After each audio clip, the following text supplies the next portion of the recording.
Welcome to Fly Nubian Money, where we help you master your mindset and maximize your money.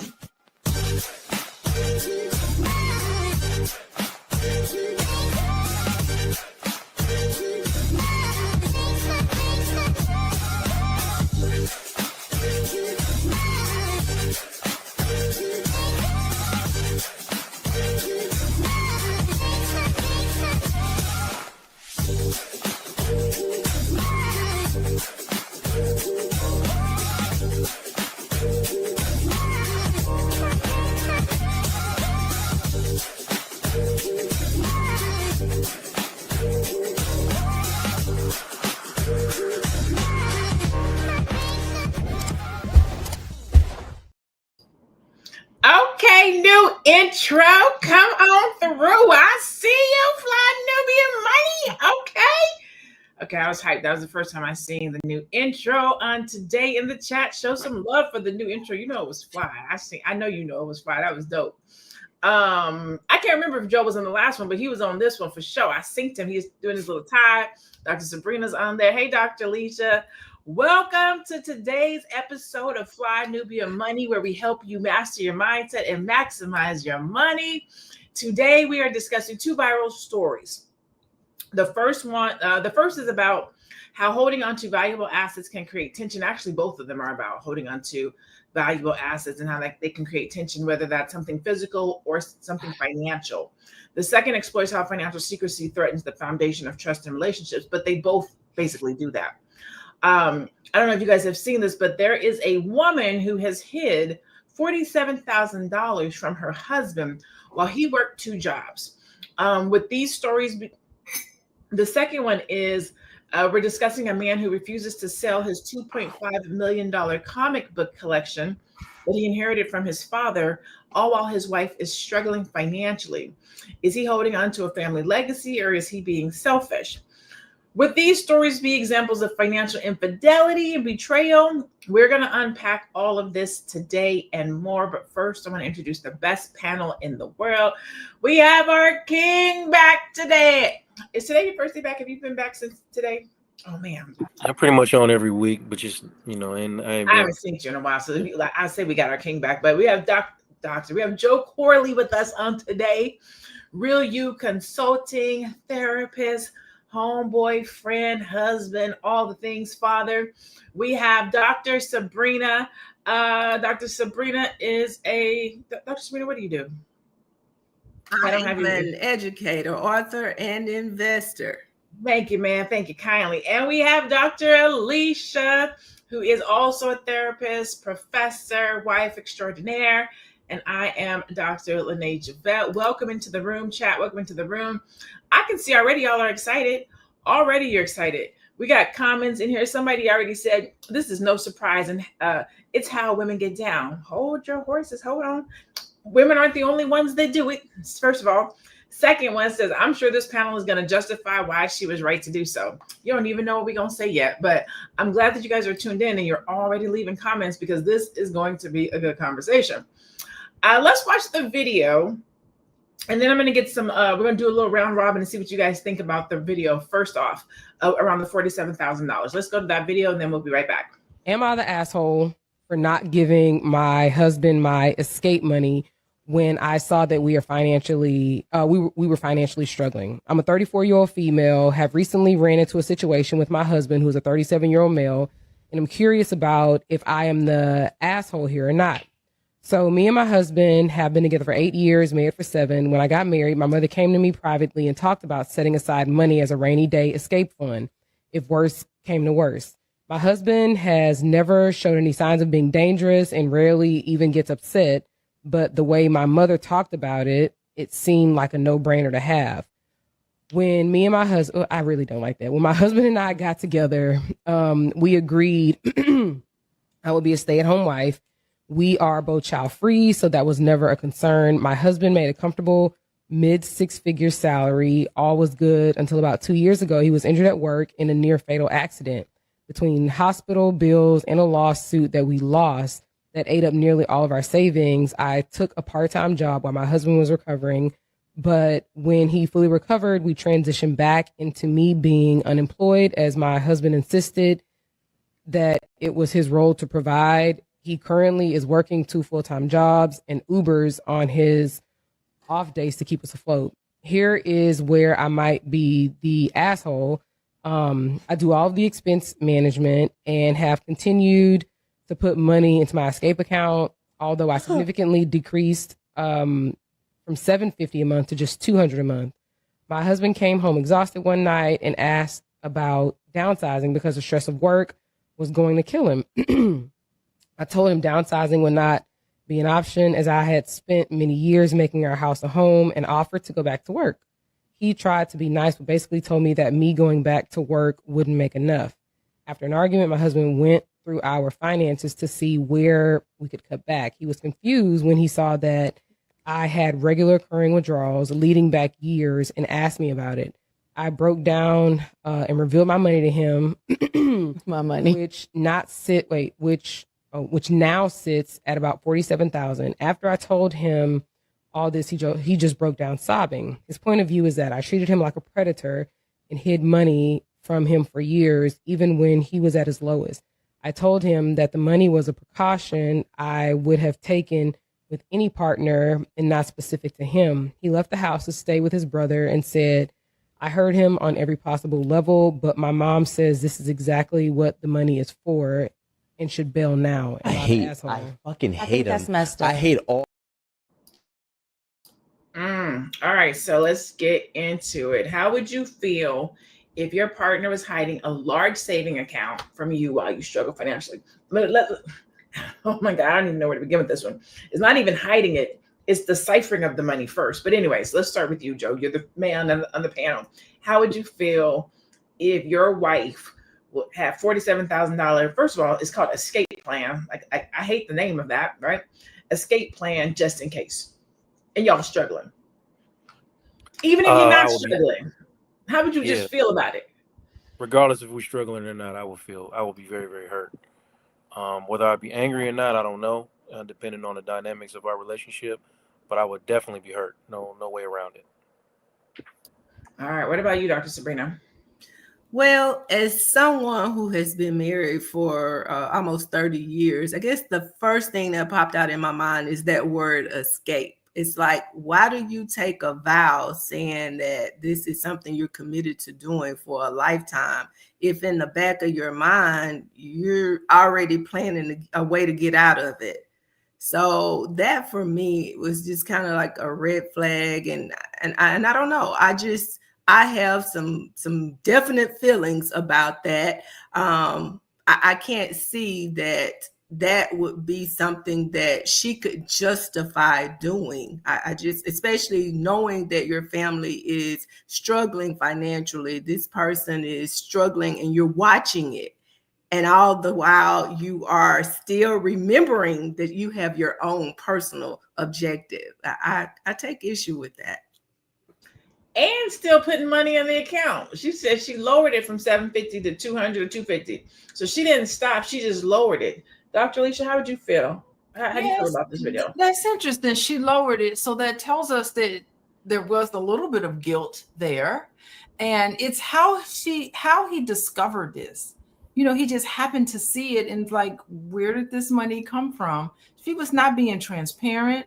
She was not being honest. It is financial infidelity, you know, to steal that money for the household. That's actually theft. He could take her to court and get half of that for himself. I mean, that's marital property. So technically she's stealing. And the biggest thing is her mother has placed in her a fear that you cannot trust a marriage, that you can't be honest and open, that what's going to happen to you in the end is that you're going to need a survivor fund, and that ultimately that's going to be the end. The demise of the marriage is going to be a place where she needs to escape, and that there's no reason for her to trust someone that she shares fluids with, in the bed with, intimate with, and you can't be intimate in terms of finances. Problem. Listen, folks out here sharing fluids on a regular basis that they anyway, that's a whole nother story, Dr. Alicia. Let's go to some of these comments in the chat. So she's taking his/their money and won't share it back. Damn. L. Williams says, your mom is a hater and can, by the way, y'all, I can't read that one. This one right here from Cindrika. She says, 47K is not going to change their situation if they are struggling. Savings is savings for a reason. So let's talk about that, Joe. When is it okay to touch your savings? Well, actually, I think there's two things here, right? When we say $47,000 is not a lot of money, savings is savings. I understand that. And I don't definitely disagree with that. It's a savings account. When do we touch it? But that's two people who know that there's a savings account, right? If you have money that you're putting to the side, ciphering to the side that your partner does not know about, it's not necessarily a savings account for the two of us. It is your escape fund, as you said. So now you're holding on to your escape fund while you watch me, the partner, work, can't pay the bills, working 2 and 3 jobs, and you're sitting on an escape plan. What's wrong in that? How is that wrong? There's a lot wrong in that, right? Oh, so when you touch your savings, that's depending on why you were saving in the first place. But it's not really even about the savings. When you're in a healthy relationship, a healthy marriage, you're talking about, I mean, some of it is communication, and a lot of it's an unspoken emotional agreement. We are building something together. We are being honest with each other, and we are sharing this load, right? That's what we're talking about when we're dealing with healthy relationships. So when this agreement is violated, which it was in this case, even if it's in silence, the partner, the one that's on the outside of the secret, you left with not only like financial confusion, but also emotional hurt, because it's not just that you hid money. You're letting me sacrifice while you stored safety for yourself. So again, that goes into what he's basically saying. Now, I feel like I'm a predator. Why do you need to be safe from me if we're in this marriage or we're in this relationship? So it's way deeper than just money. It's about her not having the feeling like she has the emotional safety to even be honest about the fact that she's doing this. Like, okay, why don't you feel safe enough to do it? This is not a criticism. That's a real question. Like, I'm not criticizing her I'm wondering what about the marriage made her feel unsafe enough to say, hey, I got this little money over here. I'm keeping this money for us just in case we get into a situation. So it's not even about when is a good time to touch this. That's not what we should even be talking about. We're talking about, the deception and the lack of safety in this marriage. Yeah, I think if I remember correctly, I don't know if we showed this part of the video, but she said when she got married, her mom told her, make sure you put something on the side for you in case you have to leave, in case you have to go. You should always have a nest egg for you in case X, Y, and Z. So she went into it putting something on the side without sharing that with her husband. And I believe she was a stay-at-home woman. So the man, he worked. And she was over the money, so she was ciphering a little bit on the side. So she wasn't even putting in what she was taking out. But we're going to come back. We're going to keep on talking about it. We're going to go to our first commercial break, and I'll see you guys in a hot second. Woo! It's a good show right here. But I'm biased. If you are just tuning in, you are watching Fly Nubian Money, where we help you master your mindset and maximize your money. My name is Tiara Williams. I'm also known as Miss Black Hollywood, and I'm the proud producer of this show because it is lit. If you want to receive notifications for when we go live Monday through Friday, 1 to 2 p.m. Eastern Standard Time. All you have to do is text the word Queens to 87948. That's Queens to 87948. That's QUEENS to 87948. Also, if you want to grow your money and not blow your money, all you have to do is go to flynubianmoney.com. There's all kinds of resources, there's courses, there's free giveaways. There's just no reason to be broke in 2025. All you have to do is go to flynubianmoney.com. Obviously, you don't want to be entertained here. You want to know enough to grow. Wait, I need to put that on a shirt. You got to know to grow. Got to know to grow. So know and grow with flynubianmoney.com. So know and grow with flynubianmoney.com. There's the website down there. Make sure you guys go check us out. Flynubianmoney.com. If you want to get notified when we are live Monday through Friday at 1 o'clock, you can text the word Queens, QUEENS, to 87948. Dr. Sabrina, question for you. Yes. Do you think that it is possible to regain trust, right? So your partner finds out that you're holding under $47,000, or hell, $5,000. Doesn't really, the dollar amount doesn't even really matter. I got this little secret stash over here that I didn't tell you about because it's just in case a rainy day comes up. I want to make sure that I have it. Now, I'm not even too upset about that. I got a little secret stash in case something come up. We got it. The situation comes up. There's a problem. Hey, babe, guess what? I got $5,000 over here. I've been holding on to just in case we have a rainy day. Let's run the play. But you don't do that. You hold on to your 5,000, your 47,000. You watch me struggle, and then I find it. Can we recover from that? Can a relationship recover from trust in a relationship after financial secrecy has been exposed? Well, I think the answer for me would be it depends. It's going to depend on the two individuals. It's going to depend on their backgrounds, what they've been exposed to in the past, the traumas that they may have had in the past.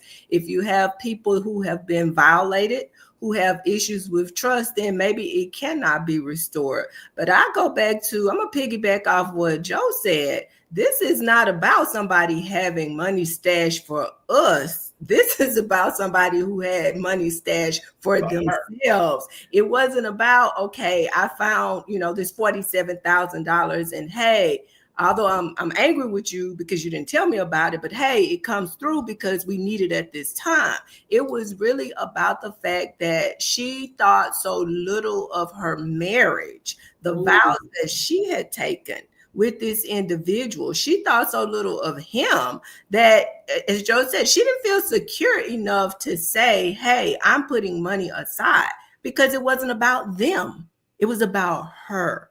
So the answer to your question is, I think it really depends on the two individuals as well as the situation.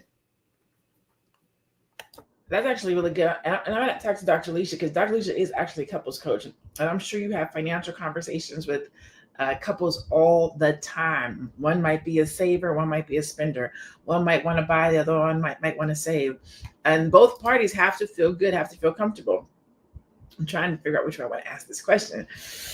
I think I'm going to go with boundaries, because I do want to ask, how do couples operate if you have this imbalance? But before I get to that one, I want to talk about boundaries around money. How can couples set boundaries around money and assets to ensure both partners feel valued and secure? But more importantly, I think it is, how do you have that conversation? How do you have a conversation with your mate saying, I feel like there's a reason for me to save money. I feel like I need to put money to the side. Or how do you just even approach something like that? If one person's coming into a relationship feeling insecure about our financial situation, how do you approach that with your mate? I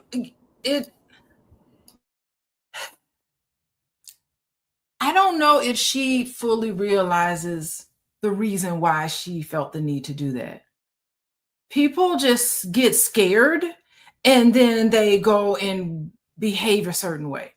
So they know something is happening in their body. They're sensing something that's uncomfortable for them, and they'll do whatever it takes to not necessarily pay attention to that sensation. It's a trigger. Something happened that triggered her. Maybe her mom giving her that information. Something happened where she decided, I need to go and do this behavior now. And ultimately what it's saying is that people who are close to you can never be trusted. That's the message underneath it. I'm imagining. I don't know.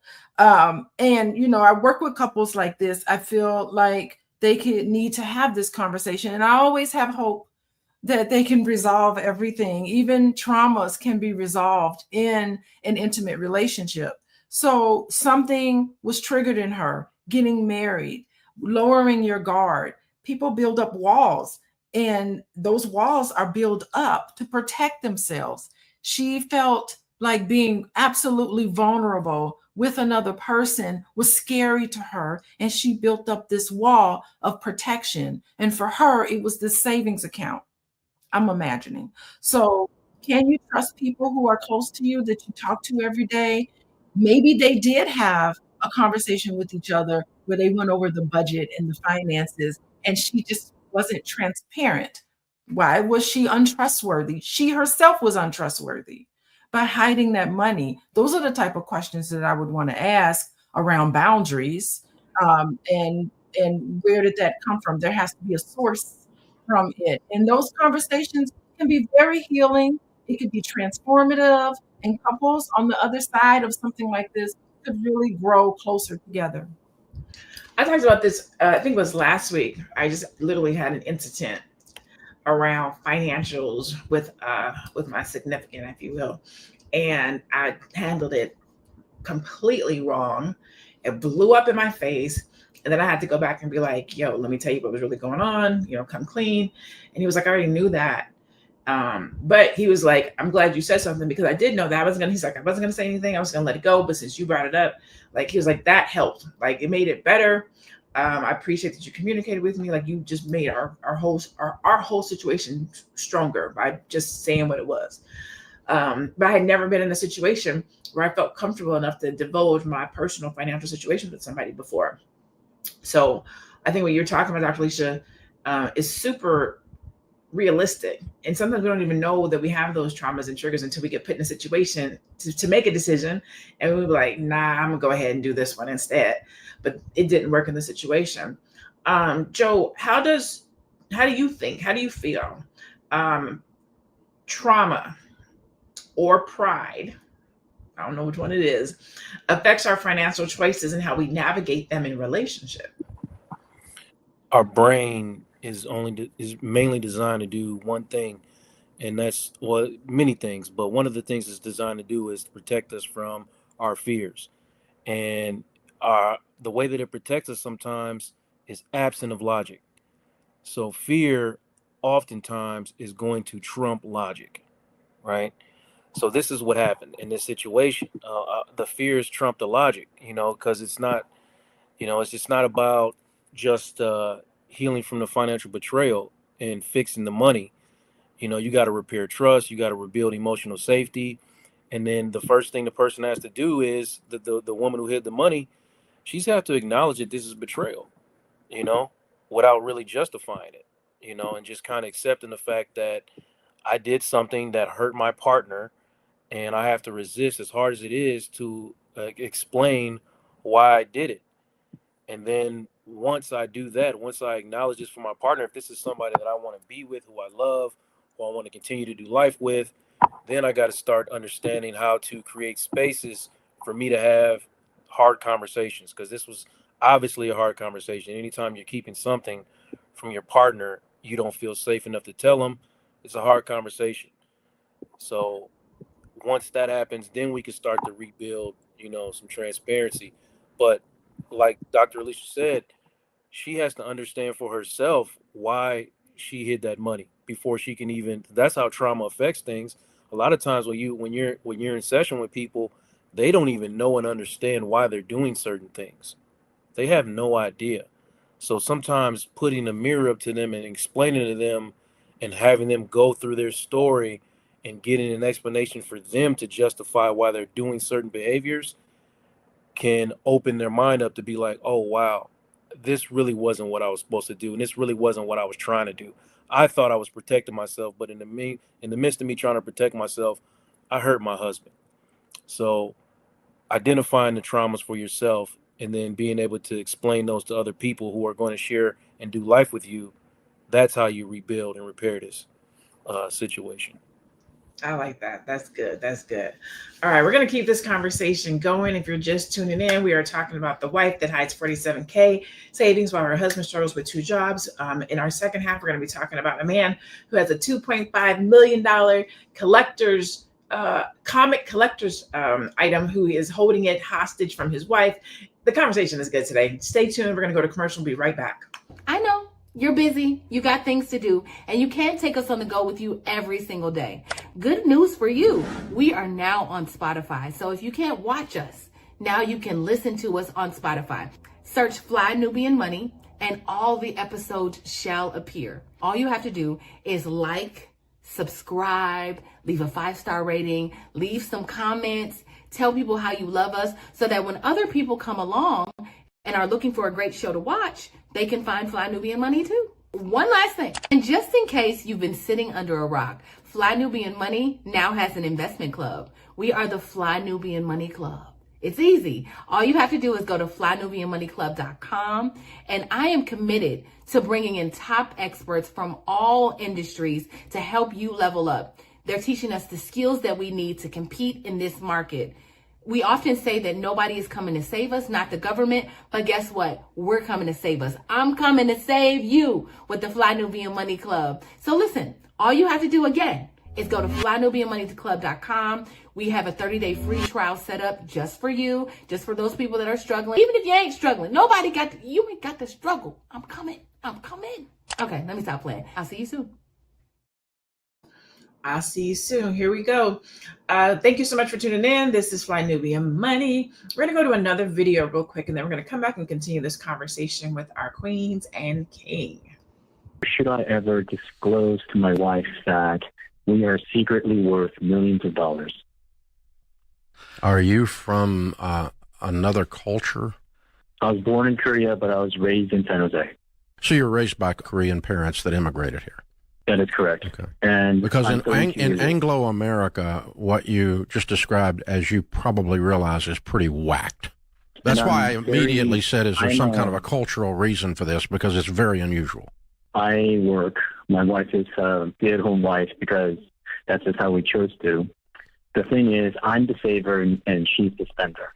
I have been working very hard, working my job in my business to grow to where we are. And I am not sure whether I should ever disclose our net worth to her because I do not know how she's going to react. Yeah. Well, she's probably going to react poorly because she's married to a guy who's deceived her. Don't you think? To be honest, the thing is, she and I have very different perspectives when it comes to finances. I got that. A saver, like I'm a minimalist. She's very much a free spirit. I know, but that's not what I'm talking about. I'm talking about the fact that you've been married to her for 5 years and sleeping with her for 5 years. She didn't know you got any money. That's deception. I handle all the finances in the family. Honey, you're not listening. You keep deflecting every time I bring this at you. You have deceived your wife actively. She's not going to be cool with that. You hear that? So I understand that she's going to be somewhat, she is going to be angry. What I'm more troubled about is how she is going to take the news of these finances and if she's going to spend even more. No, we got that. You're scared to death. Hold on. You're scared she's going to go spend all your money, Bubba, which is the reason you lied to her in the first place. So, I like that we have this clip because it's not just women that hide money, right? It's men and women. This is a relationship thing. This is a people thing. This is not a one direction. A woman is hiding money. Anybody who feels unsafe about their financial situation with another person, whether because that person doesn't have money or because this person spends money, the insecurity around, I don't know how this person is going to react in this financial situation. It could be a man or a woman, and it could be whether they have money or they don't have money, as we have seen from this clip. Dr. Alicia, I'll start with you. What are your thoughts when you listen to this clip? Oh my God. I get the impression that this husband is extremely avoidant. He does not want to have conversations and bring up his legitimate grievances with his wife on a regular basis. I would imagine that this money example is just one example of many where he is not saying how he really feels, what he really thinks, how he really sees her. They are not having the conversation that they need to have. And some people do that. Some people get so afraid of a potential conflict. He seemed to be really afraid about what she would do.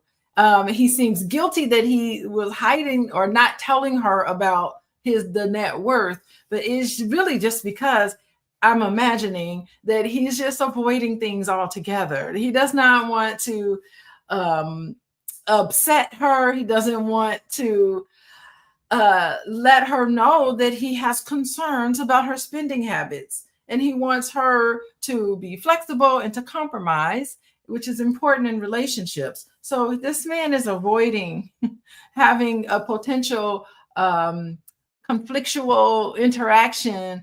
And I'm certain that there's not a lot, that the intimacy between the two of them probably needs to be worked on in general. And that this money situation is one example of many situations where he is just avoiding that conversation and moving on. And in the meanwhile, you end up feeling lonely. You feel like my partner doesn't know me and I don't know them because I'm not being honest about how I feel about the relationship and how I feel about how we interact with each other. Interesting. Okay. Is there ever a situation or a time where hiding money from your partner could help secure the future in the relationship, Dr. Sabrina? Do you think it's ever okay to hide money or to say, so this is still technically hiding it. It's not disclosing, right? So it's a way of hiding. You're still paying all the bills, you're still doing all the things, but your wife does not know that y'all sitting on y'all got the bag and she don't know.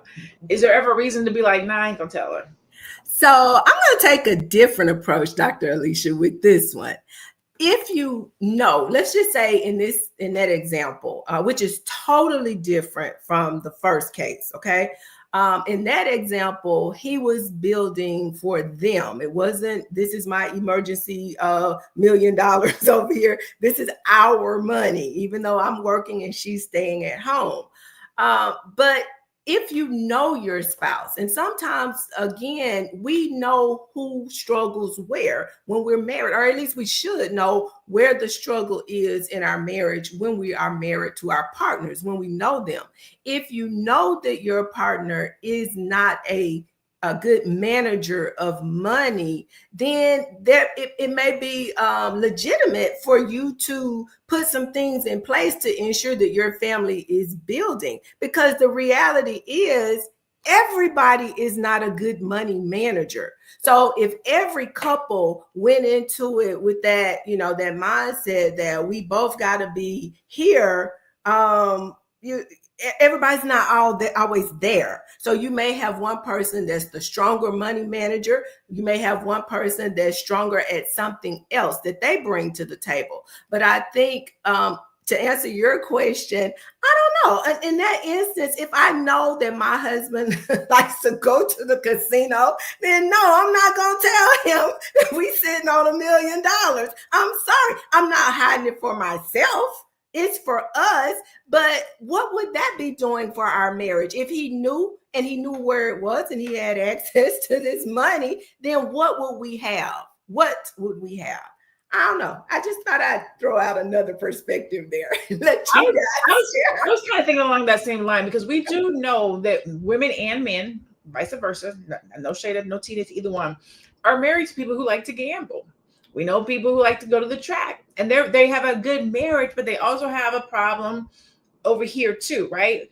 So, I don't know why I keep want to call you Dr. Joe. I mean, maybe I'm speaking something into your future. Maybe one day you're going to be out there, Dr. Joe. So I might just be saying it. But what do you think about situations where one partner is a spender and another partner is a saver? Like, can that work? Can you be in a relationship with, because I believe, being equally yoked, right?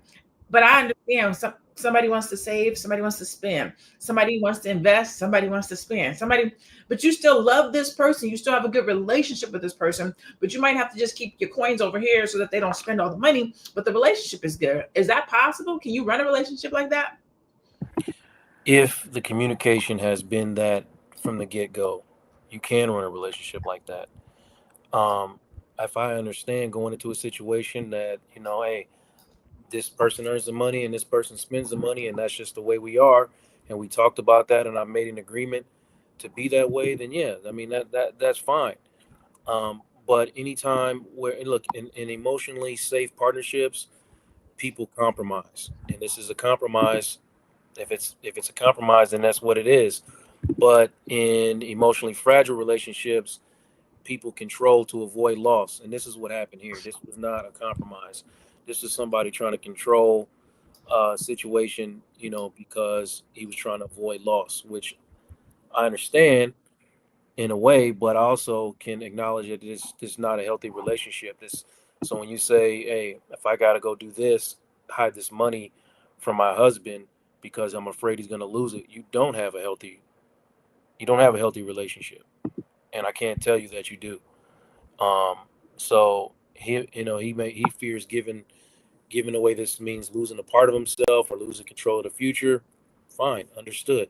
You don't have a healthy relationship. It's a lack of trust in there. It's a lack of teamwork.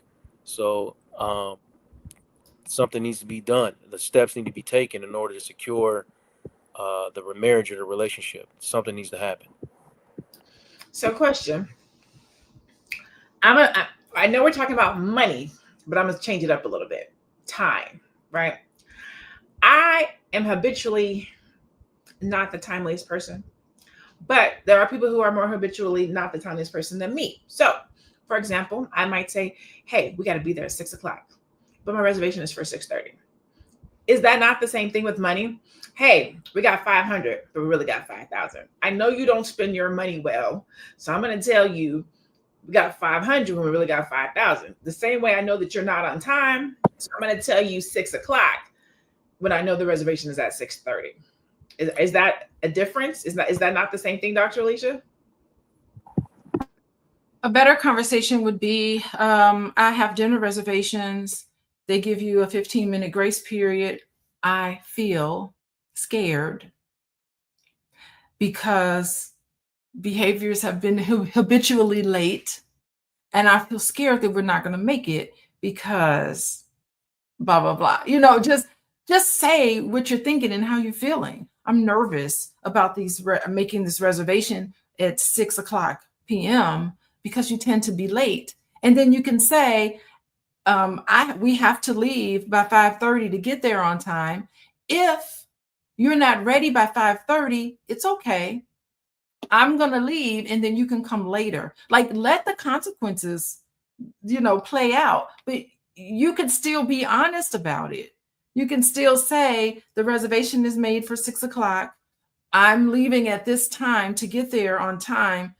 Let's work together to try to make sure that we're dressed and ready to go at a certain time. If not, if things happen, then you can just come later in an Uber or whatever it is. But I wouldn't be the one just lying. I wouldn't be the one. I would be totally honest about the reservations at 6:00. And I gotta go or we're gonna be late and I really want to eat here. You can talk about how important it is. This dinner is important for me. I really would like for us to have a nice, easy time tonight and not be stressed rushing to the restaurant. I mean, it's a wonderful opportunity to just say how you really feel and what you want from that other person. I'm with Sherelle on this. She said, I'm fine with my partner telling me it's 30 minutes early. I don't have the time to have that conversation every time we got to go somewhere. I have got my son's father down to a science now. 30 minutes. That's what it is. The plane leaves at this time. I've had more than enough running through the airports to be like, dude, you just can't. It's 4:00. But now my son's 25. So now he'd be like, are you putting in a 30-minute buffer or is this the real time? He's hip to the game now. But somebody do I put those things in there. Okay, let's go to some of the stats. Let's go do some stats. I'm ready with the stats. Okay, so financial secrecy in relationships. According to a 2020 study by the National Endowment for Financial Education, 40% of adults in relationships hide financial information from their partners. This includes secret savings, hidden debts, and undisclosed income. Okay. Financial betrayal. A 2019 survey by the American Psychological Association found that financial stress is the #1 cause of relationship tension, with 31% of adults reporting that financial struggles have negatively impacted their relationship. Impact of financial secrecy. A study by the Institute for Divorce Financial Analysts found that financial secrecy in marriages often leads to divorce, as it undermines trust and emotional intimacy between partners. Social Security dependents, according to the Center on Budget and Policy Priorities, 1/3 of Black seniors rely on Social Security. That wasn't for this, apparently. Okay. So, Joe, question for you. How and or when do you have financial talks, discussion, disclosure with your mate, your significant other, somebody you're dating? Like, when do you have financial conversation that says, I'm $100,000 in debt, or I have a 575 credit score, or whatever the case might be? I'm insecure with finances. I think we should have a separate checking accounts. I'm not, just whatever the conversation is. When do you have that kind of a talk with somebody? Before you decide, I mean, listen, there's a good time to talk about these things in the beginning of getting to know somebody, but the time you must absolutely do it is right before you start to mix finances with somebody. You have to give people the opportunity to know what they're getting into. Wait. Did you say before you start mixing finances? Correct. Okay. Correct. Unfortunately, that might be a little. You might already be head over heels with somebody. You might be in love with somebody. So, if you feel like you're falling in love with somebody, yeah, you probably should reveal that you have these type of issues going on, or you see somebody's falling in love with you.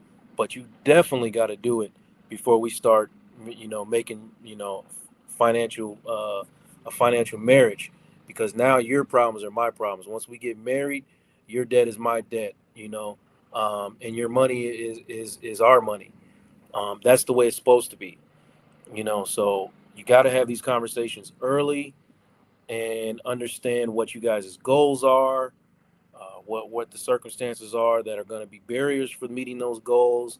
If I'm getting into a marriage and I'm right here at the point of, look, I'm going to, at this certain age, I'm going to retire and I'm going to be living on an island somewhere, and I'm on the pace of doing that, and I get married to you, and you come in with this $100,000 worth of debt that I didn't know about. Now my whole plan is altered. So you got to give me the fair opportunity to decide whether I want that for myself. It's like hiding a kid. All right. I think I'm going to ask everybody this. Sabrina, Dr. Sabrina, what do you think? Definitely before you say I do. Definitely before you say I do, because once you enter into that covenant, then I just think we are bound to do some things decently and in order. And perhaps that's why you have such a high rate of failure of marriages today, because we are not having the conversations or the type of conversations that we really need to be having during this quote unquote dating period. Now, as far as the marriage of the finances prior to that point, I can't really relate to that, Joe, because that was not necessarily something that we did prior to getting married. There were some things that we did, but that was not necessarily one of them. But when we said I do, we did marry financially. So I do believe, and there were some things that I had to disclose to my husband in full transparency, because I had been doing business a little bit longer than he had. So I had to tell him some things about where I was and what I was doing. But once we came together, as you said, those became our issues and we worked through that. So I would say definitely before you enter into a covenant relationship.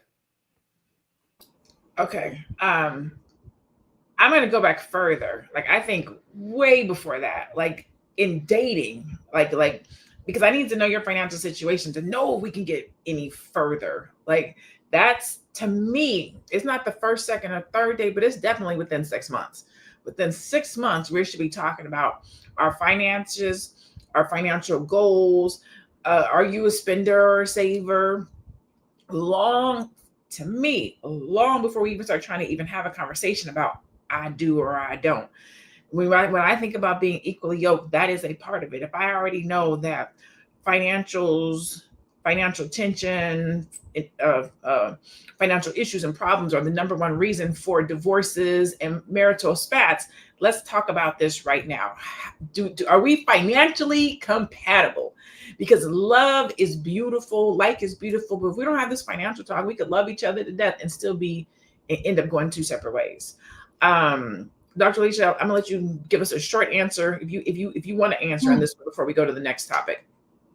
Oh, no, I was saying, yeah, I mean, the finances leading to issues in a relationship, those are hard reasons why relationships fail, but there's a lot of soft reasons that's behind that. And it is what you were talking about, not being transparent, not being open, the shame attached to bad financial decisions you made in the past, and you're just scared and embarrassed to share it. So it's like an onion that you're peeling backwards trying to get to know someone. So that's my short answer. All right.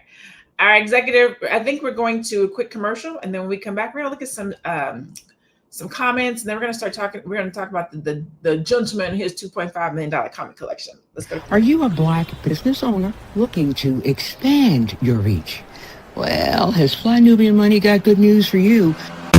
We are building a Black business directory to connect you with customers who need your services. And here is the best part. It is absolutely free. Email us at info@realvirtual.net. Send us your business name. Tell us a little bit about what you do, what services you offer, your website address, and your contact information. That's it.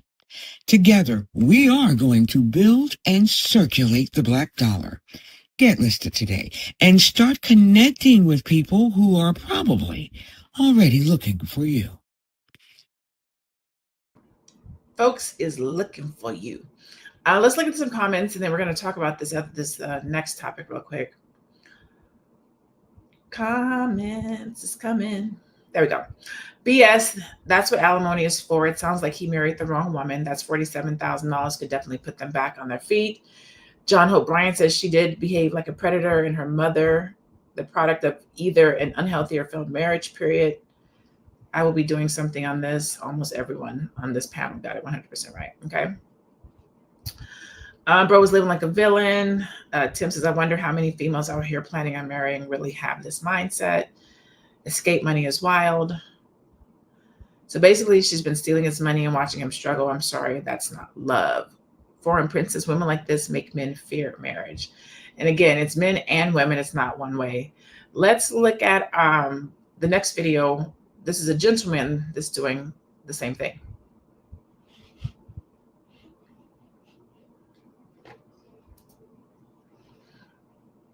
I believe we have a video. Give me one.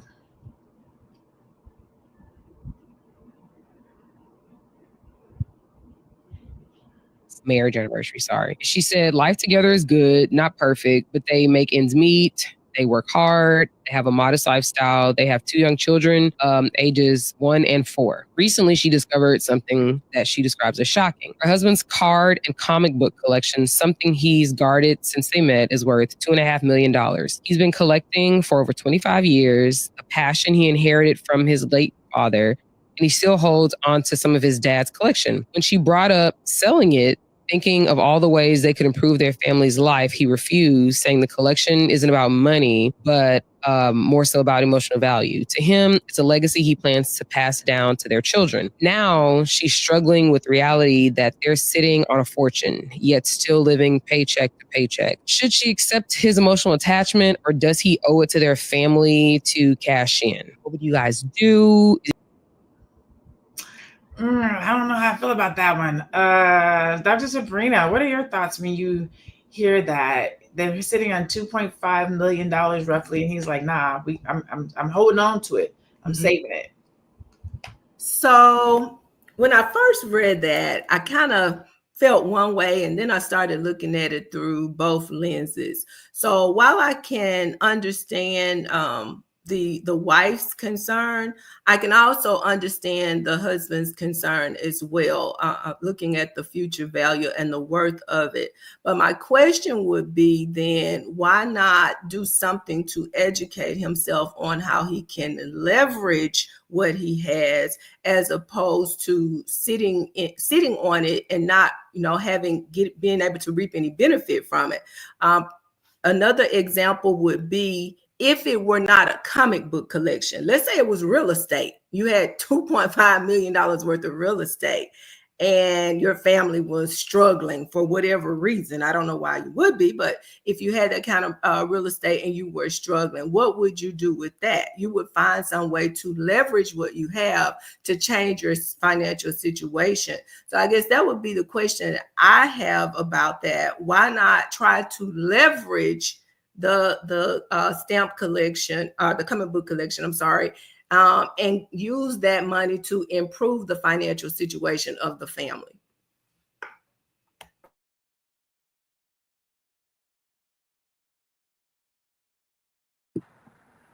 Just talking away on mute. I sure am talking away on mute, having a whole good conversation. I was asking you, Joe, what are your thoughts when you hear this? What would you do? Or how would you console like this? There's a lot of emotional dynamics at play in this situation. You know, for him, it's not just about money, obviously. You know, it's his father's legacy, and so you have to take that into consideration. You know, this might be one of the only tangible connections he has to his father, so there might be some grief involved. So, you know, in his mind, he might be thinking, if I let this go, what part of myself am I losing? You know, yeah, that might not sound logical to a lot of people, but like I keep telling y'all, I said it earlier, fear is always going to trump logic every time. So to him, it might letting go, you know, might be letting go of a memory, letting go of his sense of worth. You know, who knows what it means to him to have this situation. So, and then there's you know there's an emotional safety situation for the wife. You know what I mean? Like we have to consider her perspective as well. So her suffering in this situation, you know, he won't help me. He doesn't really see me. You know, why is this comic book or the money more valuable than me? So there's a lot of, like I said, there's a lot of emotional and a lot of dynamics at play. But how would I handle it? Again, I bring everything to the surface. We have to understand everybody's perspective and lived experience, so that we can make actual choices based on what we know versus what we think. Because fear is rooted in the unknown. I'm afraid because I don't know. Now I can hear my husband or hear my wife tell me exactly what's going on, and now I know. So the fear is going away, and I can make logical choices based on what I know, and then we can go from there. Okay. I'm gonna hold my opinion to last. Go ahead, Dr. Alicia. What do you think about this? Yeah, I mean, this is a couple that is being transparent. They're actually talking about how they feel, their perspective, and now they're at an impasse. They disagree. And, you know, usually what I tell some of my couples is it's like, let's brainstorm solutions. Let's brainstorm a win situation. It was mentioned earlier that maybe we could leverage it. I don't know how to do that, but maybe you need to get a third person in who can talk about how to leverage it. What do you do? Take an insurance policy out on it and borrow from the insurance policy? I don't know how those things are done. That's not my expertise, but there's got to be a way where he can still honor the memory of his father, and at the same time, she feels like he is paying attention to the family and what's important with people who are living. We got to take care of the people who are living. There has to be a way that both of them can walk away from this impasse feeling seen, feeling heard, being really comfortable with the decision that they both make together. Okay, so I have multiple feelings on this, but I'm gonna talk about it from both sides. Initially, when I heard that is that man's father's legacy that has been passed down to him, that he has had for over 20 years. So that means he's had it and he's been cultivating it long before she came into the picture, long before he had a family. That is between him and his father. To me, that doesn't have anything to do with me. Like, that is his thing. If he should decide that he wants to expound on that and share it with this part of his life, then cool. But if not, that's your thing that you have with your dad. That's something you've been doing for 20 something years before I even walked into the picture. That's not something we built together. That's not something that we partnered on. That's something that you have before me. So if you want to do it together and go forward, cool. But if not, I'm okay with that. right? That would be my assessment. On the flip side, if it were me and mine, and it was my 2.5 million, and now I'm married to some other, I don't know. I don't really know if something that I have taken the time to invest in for 20 years that was passed down to me, that's a legacy. If I want to hold on to that to then make that a legacy for my children, I don't know if I would want to spend it right now. $2.5 million is not a lot of money. We'll be out of $2.5 million in probably less than 5 years, depending on how it's spent. Legacy gone. I don't know if I would. I don't know. I don't know if I would do it. I would let my husband say that's your money, A, and then B, if it was mine, I would want somebody to let me figure out what I want to do with my father's legacy. It wouldn't transfer into my marriage. For me, that's what I would say and do. So as we get ready to start, are we winding down, executive producer? As we get ready to start winding down, we talked about a lot of financial stuff today. I think I'll end with this one. Should we kind of harped on it. So I think we kind of talked about it. Should financial decisions be made jointly, or is it okay for one person to make the calls on valuable assets, specifically the person who makes the most money? So this is kind of a layered question. What's your opinion on financial independence within a relationship with regards to if one person makes more money than the other person? If one party makes more money than the other person, should both parties be able to jointly talk about, decide on how the assets, the money is spent? Because that is basically what we're talking about today, secrecy and things of that nature. You can tell us, you can answer that question for us and give us where people can find you. We'll use this as your final thoughts. We'll start with you, Dr. Sabrina. What do you think about how money is spent and how couples make these choices and decisions when one party or person makes more money than the other? I knew you would start with me. I have a phone ringing in the background, so I'm going to try to speak loudly. So I always say it depends. It really depends on what the couple themselves have agreed upon, because what works for one household and one relationship may not be what works for the next 10,000 relationships. So if you and your spouse have agreed that this is going to be the person who earns the money, this is going to be the person who makes the decisions around the money, and that works for you as a couple, then that's fine. If that's what you have agreed upon. I don't know that I have any authority or any right to tell anybody else what's best for them and their relationship. So I'm going to say it depends on the couple and what they have decided what works for them. I want to just go back before we leave quickly and say, with that first situation with the lady that was hiding the money for her escape, also, I want to challenge those that are listening to think about the influence that outside people bring into other people's marriage just because of negative things that may have happened to them in their lives. We have to be really careful about letting others come and dictate what goes on in our relationships and our marriages, because as we can see, that didn't turn out well. In closing, I am Dr. Sabrina Edmond Williams, educator, author, and investor, opening minds and closing contracts. I am so noted, and I am so excited and so delighted to be here on Fly Nubian Money. For those of you that are all about making that money, don't forget, you got to not only build the wealth, you got to protect it properly, and you have to transfer it properly to the next generation. If you don't know how and you need some guidance, please pick up a copy of my book, Learning to Trust, the Black Family's Guide for Building, Protecting, and Transferring Wealth. You can follow me across platforms at I Am So Noted, and that is SEW, Sabrina Edmond Williams. Thank you and have a wonderful day. Thank you so much, Dr. Sabrina. Dr. Alicia, we'll go to you next. What are your final thoughts? Especially as a couples coach, I'm really interested in hearing what you have to say. It doesn't matter how much money someone makes. Everybody's thoughts and opinion about and feelings and desires and hopes in terms of how money is managed and financed in a marriage it's equal in my book. Egalitarian method is definitely something that I think is healthy, and it's legal. Legal says that it's both of your money. It's common property, so it doesn't matter if one person makes more money than the other person.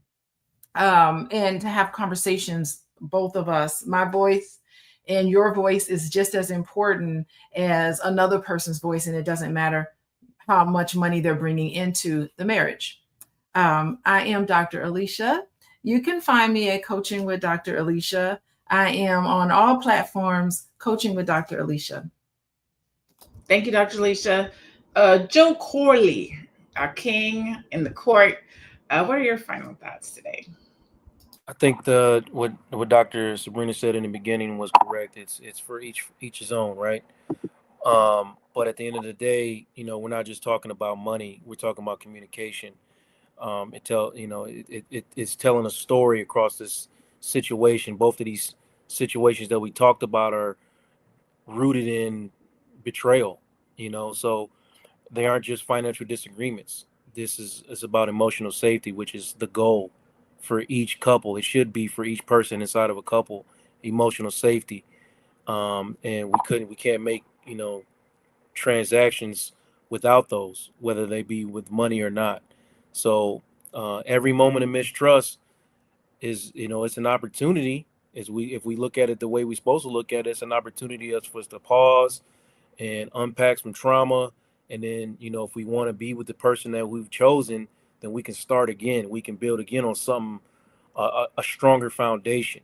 Because when you're in a relationship, the true wealth, is not just about what we save or what we spend. It's about what we're willing to share with each other, how we're going to do life together, what our values are, understanding our fears and understanding our truth. And when both people feel safe and seen, and you can be honest, then we can build together. And that's where, the generational wealth really starts to begin. So my website was right there underneath my head, realuconsulting.com. All my socials are on there. Tap in tonight. I'm going to be doing my podcast, which is Vulnerability is the New Sexy. I try to do it on Tuesdays, and we're going to talk about, manhood and masculinity and kind of the new wave of, the stories that we need to unlearn and what it means to actually be a man in today's world. So thank y'all for having me today. Man, I wish I could tune in on Tuesday nights. I coach on Tuesday nights, but I cannot wait for a night when I could tune in to that. If you guys are available, make sure you guys come out and support Joe on his podcast. He's amazing when he's here, but I'm sure he's like even more amazing when he's in his own room, in his own zone, talking about these different things around manhood. I know it's a passion of his. I'm Dr. LaNee Javet. My final thought is this, kind of what a little bit of what everybody has said, which is at the end of the day, each couple in every relationship has to do what is best for them. When we're on here, we're talking and we're giving our perspective, it is really so that people can feel like they're not alone in what they think or how they operate. Maybe somebody's going to do it this way. Maybe somebody's going to do it that way. Maybe you feel like you're alone in the choices and decisions that you make. You're not. One of the beautiful things about life is that we each get to make our own choices and decisions. We each get to show up in our relationship. I was having a conversation the other day about self-sabotage in relationships, about getting scared, about making bad choices and decisions. And what I realized was that sometimes the hardest choices that we have to make are really the choices that determine the type of relationship that we're going to have. Are we going to operate in fear, or are we going to be strong and stand up in that situation? And a lot of times we choose fear because it feels like it's the easiest thing to do. It's easier for me to hold on to this $47,000 and not tell you about it because I don't know what you're going to say. It's easier for me to not tell you about us being $1 million family because I don't want to have to tell you, I don't want to have to deal with you if you spend money. It's easier. So when you operate out of fear, instead of going it's easier for me to do what I did than to say, hey, this was my financial situation. When really having the hard conversation, facing our fear, letting that person in is the thing that makes us stronger. It's the thing that makes our relationship stronger, that puts us in a better situation. So that's my final thought. Do the hard thing. Show up for the people that you want to show up for. Show up for the relationship that you want to have. Do what's best for you and your household and your family. At the end of the day, that's all that we can do. So I am Dr. LaNee Javet. This is Fly Nubian Money. Thank you so much for joining us as we unpack the complex topics of financial secrecy and betrayal in relationships today. It's clear that when it comes to finances, communication and trust are key. Whether it's a hidden savings account or holding on to a legacy asset, transparency is crucial to maintaining a healthy, thriving relationship. Let's continue to prioritize trust, financial independence, and open communication in all of our partnerships. Until next time, keep investing in your future and in your relationships. Go out, stay Black, be beautiful, and be one. We'll see you guys tomorrow, same time, same place. Bye, everybody.